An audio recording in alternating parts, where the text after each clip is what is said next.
J'ai le désir d'entendre, tandis que l'aube éclot, les accents du Cameroun, le chant de nos parlers.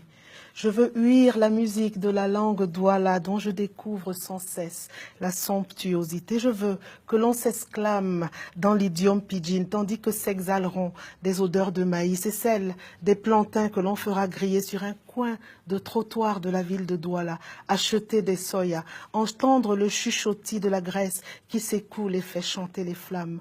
Sous un boucaro livré à la caresse de la brise du soir, boire du top, pamplemousse. Je veux une parenthèse hors de l'île de France, loin des rames du métro, de l'humeur parisienne. Rire comme une enfant, me défier du bruit, saluer les voisins par-dessus la clôture, manger du corosol, déguster du gari recouvert de crevettes et me sentir chez moi.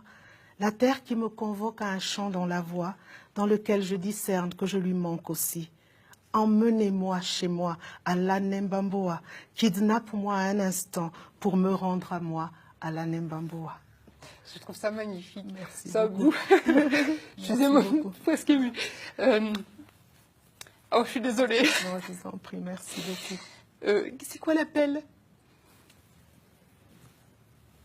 Je dis souvent que le Cameroun, je le porte en moi. Et ce pays que je cherche, je ne le retrouverai jamais. Parce que le pays a bougé sans moi et j'ai bougé aussi. Mais parfois, ces choses dont je parle, ce sont des tuteurs intérieurs qui m'aident à... Donc quand je rentre, je mange ce gari aux crevettes, ça me ramène à ma tante qui m'épuise. Voilà. Quand on est parti de chez soi, quand on n'est pas chez soi, c'est pas si confortable, contrairement à ce que les gens pensent. Alors, je suis désolée, c'était incontrôlable. Je ne suis pas africaine. Pour moi, c'est un cadeau. Je ne suis pas africaine, vous l'avez remarqué. Mais à travers vos mots, je ressens toute la souffrance d'une personne qui n'a pas son pays, sa terre sous les pieds. Et puis surtout, à travers vos mots, on sent que toute l'Afrique est là, elle vibre, on sent le parfum, on entend les bruits. Et je trouve que c'est le plus bel hymne qu'on peut faire à son pays, à sa contrée, à sa terre. Donc, je suis désolée pour les larmes qui sont venues sans retenue. C'est absolument pas calculé, vous pouvez bien l'imaginer. Surtout que là, on est presque en direct à la télé. C'est le genre de choses qu'on a envie de faire sans volonté. Mais je trouve tellement admirable qu'on puisse sortir des mots, même pas inventés, mais qu'ils soient tellement vivants dans un texte que la poésie, finalement, c'est l'âme de chacun. Oui.